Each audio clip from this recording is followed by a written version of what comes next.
Hello guys, नोंथांमोनखौ आंनि चेनेलाव गासिबो बरायनाय जाबाय। आं दिनै नोंथांमोननो ग्रम एपनि सोमोन्दै खोन्थानो नागिरदों। ग्रम एपजों जोङो सोरनिबा एकाउन्ट खुलिनानै सेभिं एकाउन्टफोर आरो क्रेडिट कार्ड बिदिनो बायदि बायदि दंबावो आरो 100+ दङ। नोङो लोगोफोरनो खुलिना होनो हागोन। सोरबा एकाउन्टफोर खुलिनो लुगैदोंबा नोंथाङा खुलिना होनो हागोन आरो। दानिया नायलांदो, आं नोंथांमोननो खोन्थालांनोसै। फार्स्ट अफ अल जोङो ग्रमआव खुलिबाय, ग्रमआव थांबाय। नोंथांमोननाव गैयाबा आं लिंकखौ गाहायाव होना दोनगोन। लिंकनिफ्राय डाउनलड खालामना लाबानो जाबाय नोंथांमोना। प्ले स्ट'राव डाइरेक्ट मोनहैखायो। ओमफ्राय अपेन खालामना लादो।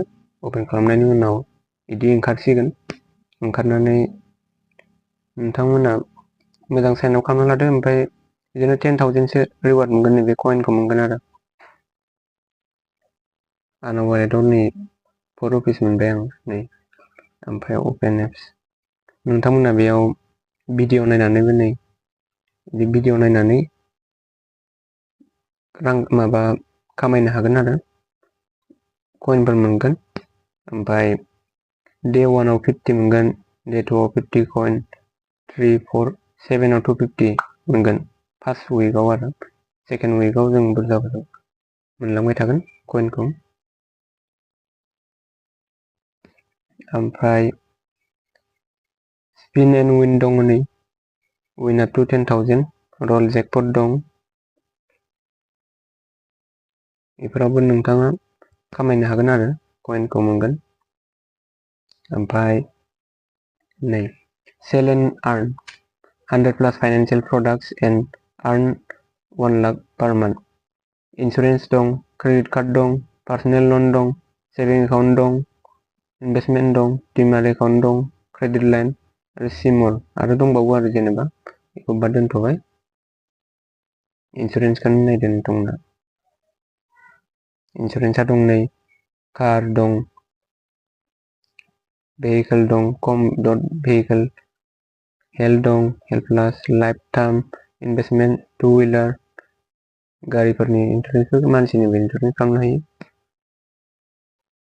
ओमफ्राय नैबेयाव पिन कड होनांगौ नोंथाङा, जेनेबा जोंनि पिन कडखौ आं जेनेबा बेयाव होबाय, जेनेबा एगजामपोल 787061।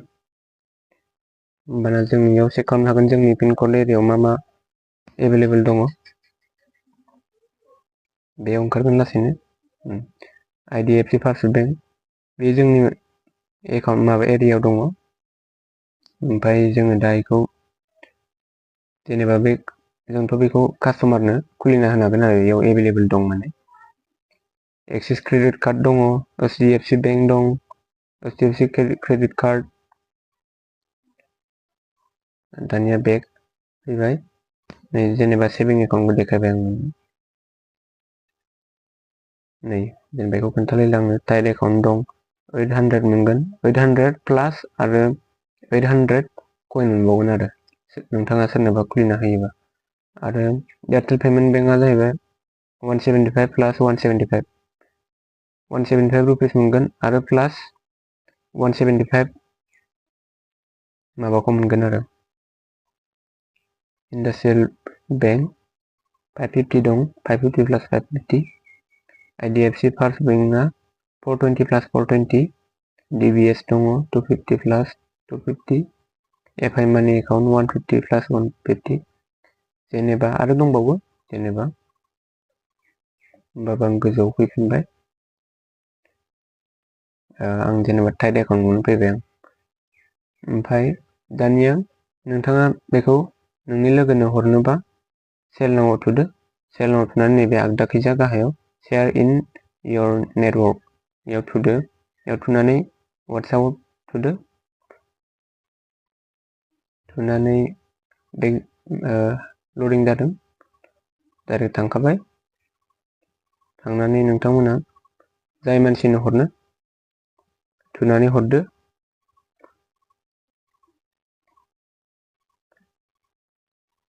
थांबाय। दानिया बै लोगोआ नैबे लिंकआव थुनानै नायोबाथाय बिदि ओंखारसिगोन आरो बिदि ओंखारनानै बिदि ओंखारगोन। ओंखारनानै र' दा लडिं जागासिनो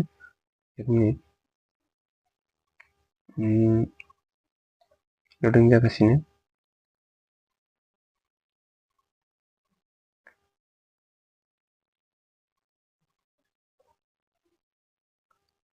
लडिं जाखांनायनि उनाव बेयाव बेनि पार्सनेल डिटेल्स फैगोन आरो आंना दा नै लडिं जागासिनोसो। बिनि मुं, बिनि पार्सनेल डिटेल्स गासिबो फैजोबगोन। बियो बेयाव थुनांगौ आरो थुनानै माने बेसेबां इनकाम खालामो, बिनि email ID, mail, date of birth होदो। होनानै ओमफ्राय गासिबो होखाजोबबाथाय डाइरेक्ट प्ले स्ट'राव थांखासिगोन। प्ले स्ट'राव थांखांनानै बेखौ डाउनलड खालामना लासिगोन आरो बेयो डाउनलड खालामना लानांगोन। ओमफ्राय बेनि उनाव नै बिथांनि नाम्बार रेजिस्टार उइथ पान कार्डआव रेजिस्टार जानायखौ बिनियाव होनांगोन आरो बेथ' आंनिसो नालाय आं होथ'ला बेखौ। बिदि आरो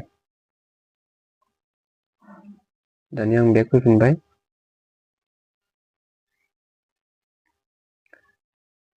ओमफ्राय जेथिया एप्सखौ खुलिखांबाय, एप्सखौ खुलिखांनानै रेजिस्टार खालामबा नैबे रेफारेल क'डखौ होनांगौ TBA123खौ, होमबासो फैसाखौ मोनगोन नोंथांमोना। बेखौ होनांगौ। ओमफ्राय आर्न आप टु 3.5% केसबेक। 3.5 जुदि नोंथांमोना माबा मोनसे अनलाइनाव बे एटिएम कार्डजों माबा मोनसे बायोब्ला 3.5% केसबेक मोनगोन। आरो and a chance to win iPhone 15 Pro मोनगोन आरो देरहानो हागोन, चान्स फैबाय थायो बिदि। रेफारेल क'डखौ नोंथांमोना बावनो नाङा, TBA123खौ होनांगोन आरो बेनो। साइड एकाउन्टनिया जोब्बाय। जोबनानै बेफोरबो बिदिनो एज पेमेन्ट बेंक बेफोरबो बिदिनो सेलेनाव खालामनांगौ। बिदिनो लिंकखौ हरनांगौ। हरनानै मालाय नों जायनो हरगोन बियो थुनानै डाउनलड खालामगोन। ओमफ्राय पान कार्ड, आधार कार्ड लागोन, होनांगोन। As a PAN card, Aadhaar card नामा थानांगोन। ओमफ्राय अटिपि होनांगोन। जिमेल आइडि होगोन। जिमेल आइडि होखांनायनि उनाव माबा फैगोन।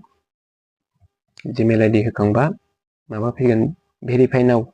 बेयाव मेसेज थांगोन आरो जेनेबा भेरिफाइ नाउ थुनांगौ। थुनानै ओमफ्राय माबा फैगोन, भेरिफाइ नाउ होननानै भिडिअ KYC जागोन। भिडिअ KYC आव नोंथाङा माबा होनांगोन, नोंनि पान कार्ड, आधार कार्डखौ ओजों गोजौनिफ्राय नोंनाव भिडिअ कल जागोन। जानानै नोंथांनि आधार कार्ड, पान कार्डखौ नों देखायनांगोन केमेरायाव। ओमफ्राय माबा जागोन,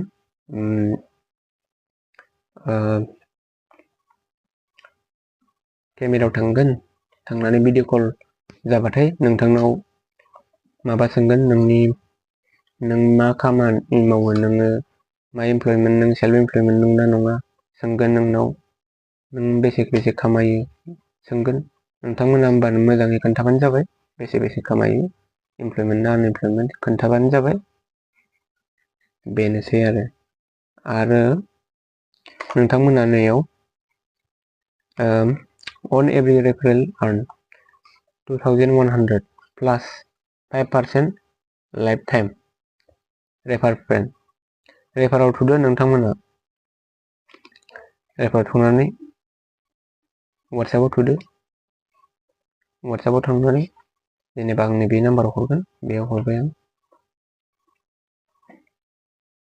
बेयाव हरबाथाय जाबाय। ओमफ्राय नोंथाङा नोंबो नोंनि नैबे रेफारेल क'डखौ कपि खालामदो। ओमफ्राय जाय मानसिनो हरदोंमोन बेनोनो हरफिनदो वाट्सएपआव।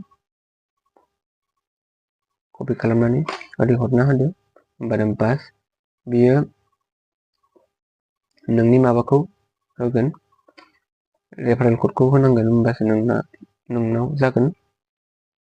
होमबासो नोंथाङा खामायनो हागोन आरो जेनेबा जाय मानसिनो नोंथाङा हरदोंमोन बै मानसियाबो खामायहैयोबाथाय बिथांनिफ्राय नोंथाङा 5% लाइफ टाइम फ्रि मोनबाय थागोन आरो 5%। आरो 2100 आथ' मोनखाबायानो बिदि आरो नोंथांमोना बेयाव रेफार खालामनोबो हायो। भिडिअ नायनानै रिवार्डफोर मोननो हायो, स्पिन खालामनानै हायो बिदि आरो। नोंथांमोना बेयाव एन्जेल वान डिमाट एकाउन्ट नै जइन नाव खालामनो हायो। लाइभआव माने फोरोंबाय थाखायो। नोंथांमोना जुदि मोजाङै बुजियाखैबा नैबे भिडिअ जइन नाव होनानै थुदो, थुनानै डाइरेक्ट लाइभ थांखागोन। लाइभ फोरोंगासिनो दंखायो, इयाव नोंथांमोना जइन जानानै सोलोंहैनो हागोन आरो। नोंथांमोना जुदि एन्जेल वानखौ खुलिनो नागिरदोंबा एन्जेल वाननि नैबेयाव लिरनाय दंखायो, बेयाव थुनानै जइन जानानै सोलोंहैनो हागोन। बिदिनो आमुग एकाउन्टना आमुग एकाउन्ट थागोन, जेनेबा टाइटनिया टाइट एक्सट्रा नायनानै लाबानो जाबाय। नोंथांमोना जुदि मोजाङै मिन्थियाखैब्ला भिडिअबो नायबाव, आरोबाव बुजिथाराखैबा कमेन्टआव हरदो, आं खोन्थाहरफिनगोन मोजाङैनो। आरो बेबायदिनो भिडिअ मोनबावनो थाखाय आंखौ साबस्क्राइब खालामना दोन, जाहाथे नोंथांमोनाबो आंबायदि आर्निं खालामबाय थानो हागोन।